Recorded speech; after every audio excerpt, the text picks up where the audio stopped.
Hi everyone, welcome back to Melissa's Kitchen Table. Tonight we're going to be doing a new recipe. I've never tried it before, so this will be a little bit of an experiment. I might do a couple of these and put that just in a playlist of its own of experiments with you guys, so that way you can see the real results. It's not just always going to be perfect. And we could see if it doesn't come out good, if there's different ways to fix it. So tonight what we're going to be doing is I'm making 2-ingredient cookies, and I'm going to opt for gluten-free. And basically all it is bananas and rolled oats. And I just make sure that the oats I'm using are gluten-free. But if you don't need gluten-free, that's fine. So I'm going to start with 2 cups of oats. And I'm going to be putting them in a blender to blend them into oat flour. Alright, so I'm just going to put 2 cups in.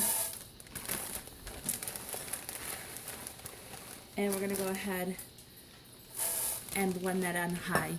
And I'm going to pause you guys for that because it's going to be really loud, so I don't want to have you hear all that. Hang on one second. Okay, so I only did it for about 30 seconds. I didn't do it into a super fine powder. As you can see, it's still a little chunky in there. Alright, so I'm going to go ahead and get my mixing bowl and that set up. We'll be right back. Alright, so now the second ingredient is bananas. Now you can, these are obviously over-ripened bananas. You want to make sure you're using nice soft bananas for this. I know a lot of people will freeze their bananas when they're overripe. You can use that, that's fine. I'm using 3 good-sized ones.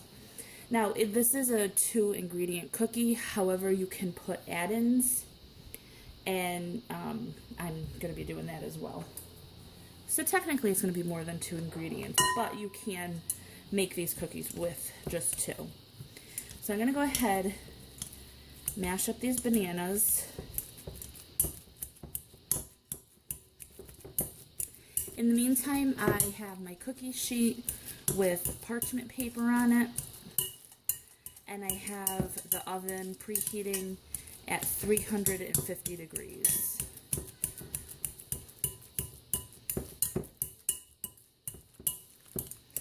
Okay. So that's all mashed up. Now I'm going to remeasure this flour to make sure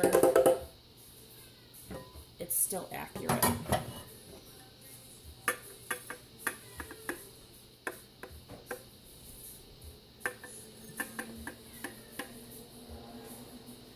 That's good. Now these are the add-ins I'm going to be using. I'm going to be using some pure vanilla extract.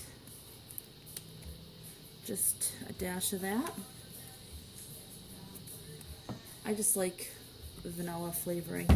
And here's the second thing I'm going to be using. Now this ingredient is going to take these healthy cookies and make them not healthy. But I wanted to make these for my niece and nephew. My niece is going to be going for her blue belt tomorrow at karate, so I wanted to surprise her with these. And I'm going to be using some Heath bits of brickle, and these are gluten-free.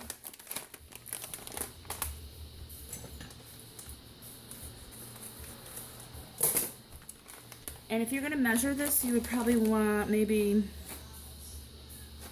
half cup. I'm just going to eyeball it. Okay. And then I'm going to go ahead and mix this up. So far it looks like it's going to work. And like I said, I've never tried this before, so I hope it comes out good.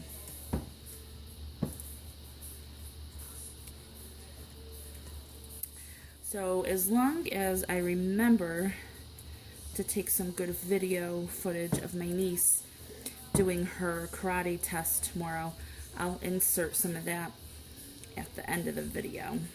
She's very proud. She's only 7, so we're all very proud of her. So far it looks good. Now you can use a cookie scoop for this if you'd like.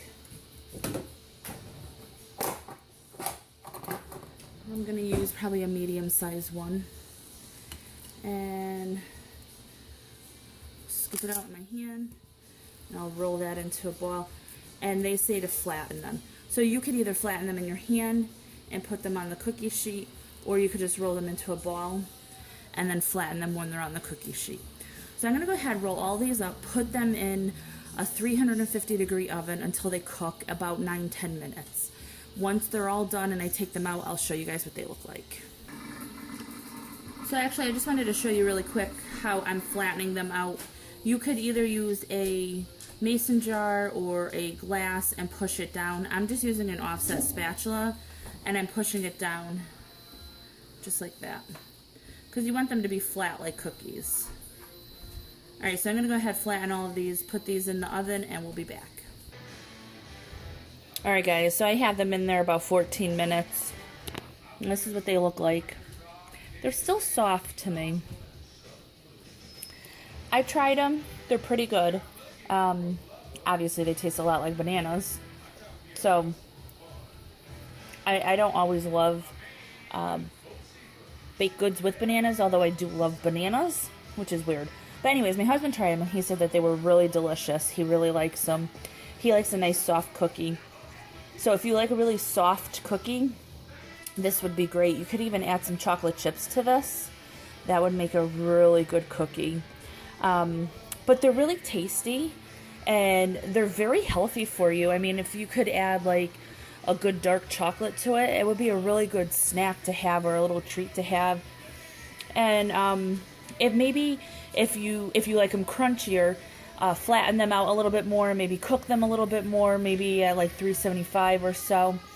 But overall, I'm glad we tried this recipe. I would definitely make these again. They're very tasty. So the other one I was thinking about doing was like a coconut one. Let me know if you want to see the recipe for that. So anyways, I hope you guys enjoyed this. I hope you try them. They're a really great alternative to a cookie full of sugar and butter.